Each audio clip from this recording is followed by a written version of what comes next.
और चलिए आपको सीधा कुछ तस्वीरें दिखाते हैं। गृह मंत्री अमित शाह उत्तराखंड के दौरे पर है, क्या कुछ वो इस वक्त कह रहे हैं, सुनते हैं। और प्रचंड आवाज से बोलिए, भारत माता की जय श्री राम, जय जय श्री राम। मंच पर उपस्थित उत्तराखंड के लोकप्रिय मुख्यमंत्री श्रीमान पुष्कर सिंह धामी जी, मोदी जी की मंत्रिपरिषद में मेरे साथी भाई अजय टमटा जी, उत्तराखंड विधानसभा की अध्यक्षा श्रीमती रितु खंडूरी जी, हमारे वरिष्ठ नेता श्री सतपाल महाराज जी, महेंद्र भट्ट जी, प्रदेश अध्यक्ष और सांसद महोदय, हमारे पूर्व मुख्यमंत्री श्री त्रिवेंद्र सिंह रावत जी, हमारे पूर्व मुख्यमंत्री श्री रमेश पोखरियाल जी, हमारे पूर्व मुख्यमंत्री विजय बहुगुणा जी, हमारे पूर्व मुख्यमंत्री तीरथ सिंह रावत जी,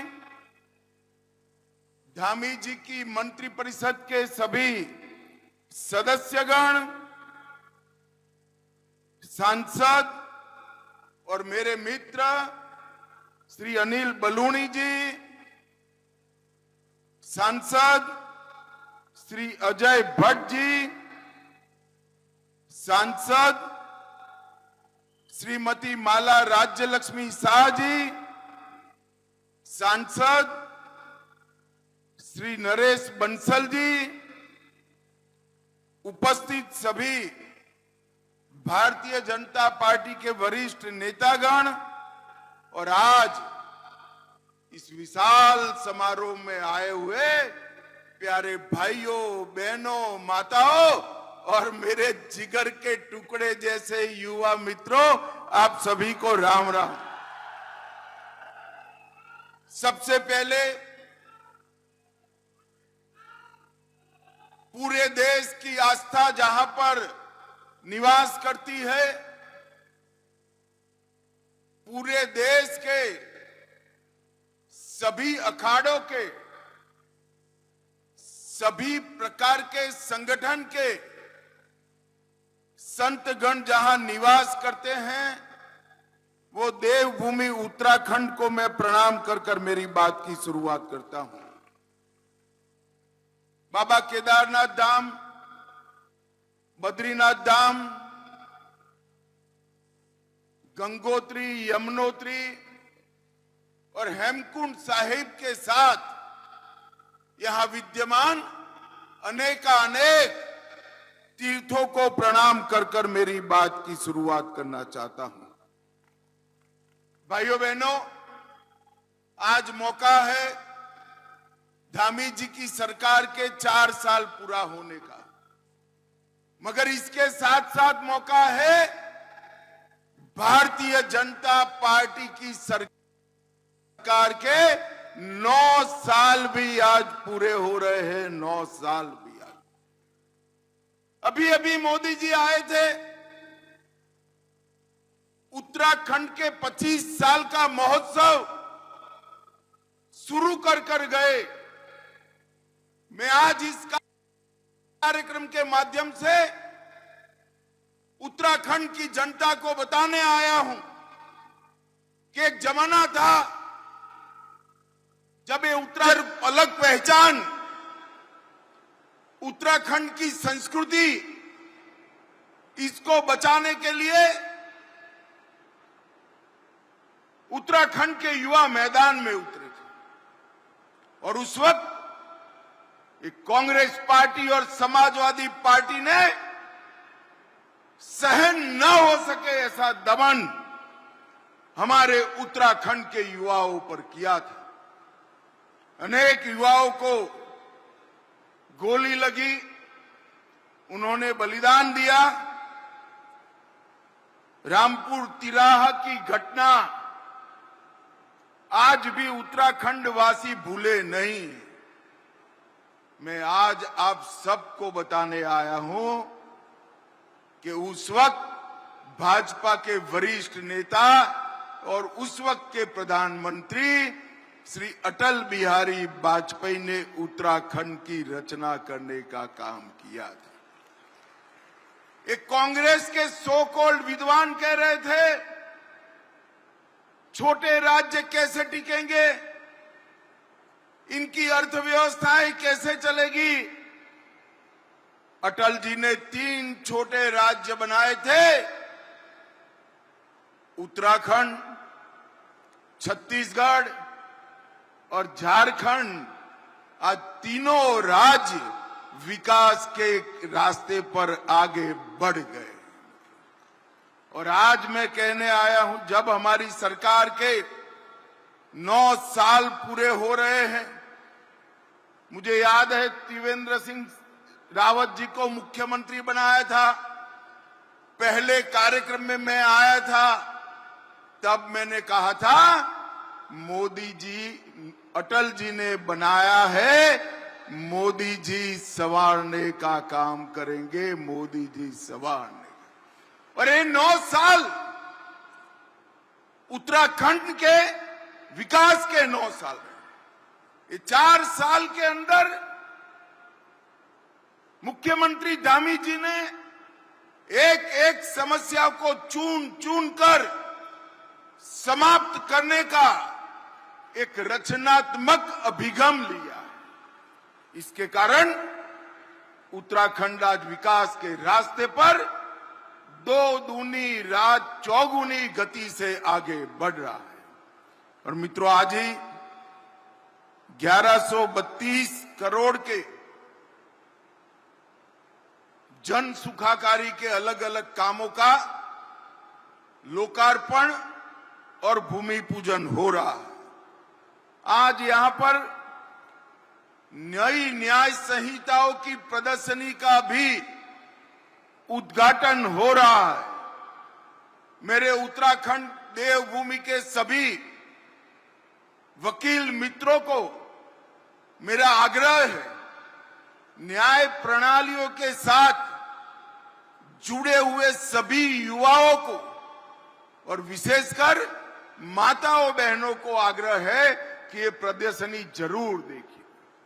मोदी जी के नेतृत्व में अंग्रेजों द्वारा बनाए गए 150 साल पुराने कानून, जिसको बनाने का उद्देश्य था अंग्रेज सरकार की हुकूमत को लंबा चलाना, वो समाप्त कर हमारे नागरिकों की सुरक्षा के लिए न्याय संहिताएं बनाई। मैं ज्यादा कहना नहीं चाहता, परंतु इतना जरूर कहना चाहता हूं कि कानून के 2028 में कंप्लीट इंप्लीमेंटेशन हो जाएगा। उसके बाद कोई भी नागरिक पुलिस थाने में जाकर एफआईआर कराएगा, 3 साल में सुप्रीम कोर्ट तक की पूरी न्याय प्रणाली समाप्त हो जाएगी। अब समय पर न्याय मिलेगा। ये दुनिया के सबसे आधुनिक न्याय संहिताएं हैं और ये दुनिया की सबसे वैज्ञानिक न्याय संहिता है। मेरा आग्रह है कि आप सभी लोग जरूर इसको देखिएगा।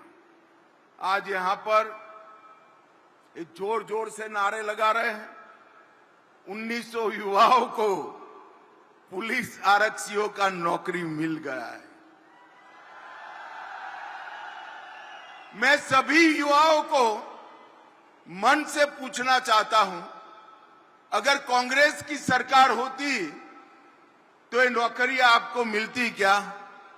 जरा जोर से बोलो, मिलती क्या? पर्ची भी चाहिए होती और खर्ची भी लगती, दोनों लगता।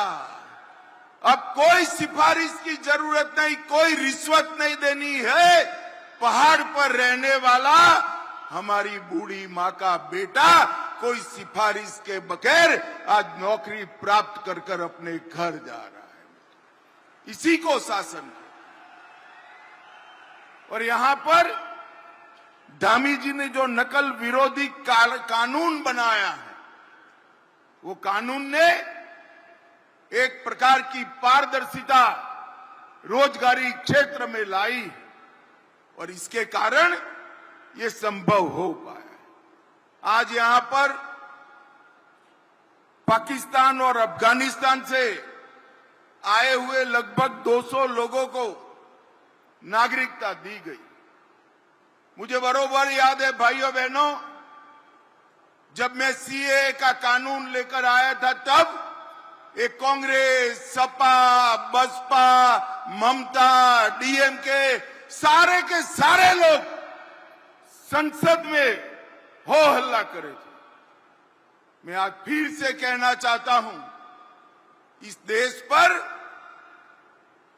हमारे जो हिंदू शरणार्थी बांग्लादेश, पाकिस्तान, अफगानिस्तान से आए हैं, सिख शरणार्थी आए हैं, बौद्ध शरणार्थी आए हैं, जैन शरणार्थी आए हैं, इस देश पर उनका इतना ही अधिकार है जितना नरेंद्र मोदी जी का अधिकार है।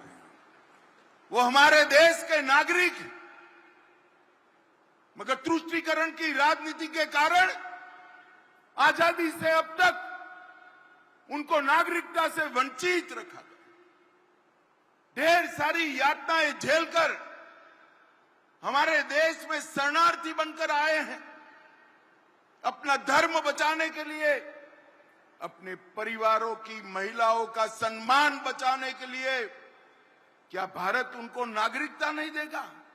राहुल बाबा, जितना विरोध करना है कर दो, हम नागरिकता देकर रहेंगे, आप हमें नहीं रोक। जिन लोगों को आज नागरिकता मिली है, वो सभी लोगों को मेरी ढेर सारी बधाइयां। भाइयों बहनों, 2024 के आम चुनाव में नरेंद्र मोदी जी तीसरी बार देश के प्रधानमंत्री बने, लगातार तीसरी बार, और 6 दशक के बाद ये घटना हो रही है। और फिर 24 में ही ओडिशा में पहली बार भाजपा का मुख्यमंत्री बना, हरियाणा में हमने हैट्रिक बनाई, महाराष्ट्र में हमने हैट्रिक बनाई, और फिर 25 दिल्ली में आप पार्टी का सुपड़ा साफ हो गया। बिहार में हमने 2/3 बहुमत से सरकार बनाई। केरल के त्रिवेंद्रम में पहली बार भाजपा का भगवा वहां पर लहराया। महाराष्ट्र में भी हमने विजय प्राप्त करी, और 26 में बंगाल और तमिलनाडु में भारतीय जनता पार्टी और एनडीए की सरकार बनने जा रही है। मगर 27 का उद्घाटन देवभूमि वालों आप लोगों को करना है। 27 में फिर से पूर्ण बहुमत की भारतीय जनता पार्टी की सरकार बनानी। मुझे बताओ भाई, 27 में प्रचंड बहुमत से भाजपा सरकार बनाओगे क्या? अरे जोर से बोलो, बनाओगे क्या? भाइयों बहनों, ये हरिद्वार में कुंभ 27 में भी आने वाला है, और उत्तराखंड में 27 में लगातार तीसरी बार भारतीय जनता पार्टी की सरकार बनने वाली। ये धामी जी अभी धन्यवाद कर रहे थे मोदी जी का कि कुंभ के लिए एक बड़ी राशि उपलब्ध कराई। धामी जी, इसमें धन्यवाद का कोई कारण नहीं बनता। हरिद्वार का कुंभ पूरे भारत की शान होता है, पूरे भारत की शान। और ये तो नरेंद्र मोदी सरकार, हमने हमारी संस्कृति से जुड़े कई साल पुराने सारे काम समाप्त कर दिए। धारा 370 को समाप्त कर दिया। हिंदू शरणार्थियों के लिए सीएए लेकर आए। 550 साल से जिसकी हिंदू समाज राह देख रहा था, वो रामलल्ला का मंदिर बनाने का काम भी हमने समाप्त कर दिया। केदारनाथ धाम, बद्रीनाथ धाम में पूरे शहर की पुनर्रचना कराई, महाकाल लोक बनाया और औरंगजेब ने तोड़ा हुआ काशी विश्वनाथ का कॉरिडोर भी नरेंद्र मोदी जी ने बनाया। नरेंद्र मोदी जी ने। ये कुंभ जो आने वाला है वो सभी रिकॉर्ड तोड़ने वाला होगा, ऐसा मुझे विश्वास है। मित्रों, मोदी जी ने सीमांत गांवों को भारत के पहले गांव का सम्मान दिया और वाइब्रेंट विलेज कार्यक्रम के माध्यम से हम सीमांत गांवों का विकास कर कर भारत के पहले गांव का विकास कर कर वहां पलायन रोकने की पूरी वैज्ञानिक योजना बनाई है। और मैं आज यहां कहने आया हूं उत्तराखंड वालों, इसका सबसे बड़ा फायदा आने वाले दिनों में हमारी देवभूमि उत्तराखंड को होने वाला है। देवभूमि उत्तराखंड। मित्रों, ये कांग्रेस पार्टी पूरी ऊर्जा घुसपैठियों को बचाने के लिए लगा रही है। उत्तराखंड में हमारे मुख्यमंत्री धामी जी ने लगभग 10,000 से ज्यादा अतिक्रमण उखाड़कर फेंक दिए। 10,000 से।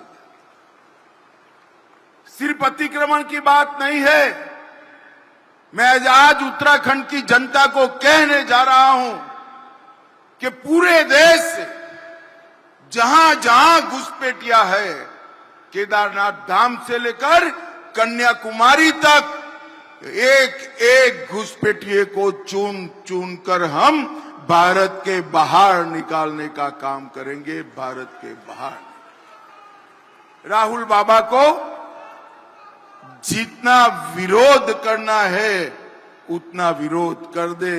वो एसआईआर का भी विरोध करे। उनको हर चीज में नकारात्मकता दिखती। भाइयों बहनों, मुझे बताओ, जो भारत का नागरिक नहीं है उसका नाम मतदाता सूची से कटना चाहिए या नहीं कटना चाहिए? जोर से बोलो, कटना चाहिए या नहीं कटना चाहिए? भारतीय जनता पार्टी चुनाव आयोग जो एसआईआर की प्रक्रिया कर रहा है, इसका पुरजोर समर्थन कर रही है। क्योंकि जिस देश में लोकतंत्र को संभालने वाली मूल इकाई मतदाता सूची शुद्ध न हो, परिशुद्ध न हो, वो देश का लोकतंत्र कभी सलामत नहीं रह सकता। भाइयों बहनों, कांग्रेस के जमाने में ढेर सारे भ्रष्टाचार के आरोप लगे। हरीश रावत स्टिंग प्रकरण, दलितों की छात्रवृत्ति का घोटाला, कमीशन एजेंटों से भरा हुआ सेक्रेटेरिएट, शराब नीति का स्टिंग कांड, कुमाऊं खाद्यान्न घोटाला। हमारी 9 साल सरकार रही। पहले त्रिवेंद्र सिंह रहे, फिर पुष्कर सिंह।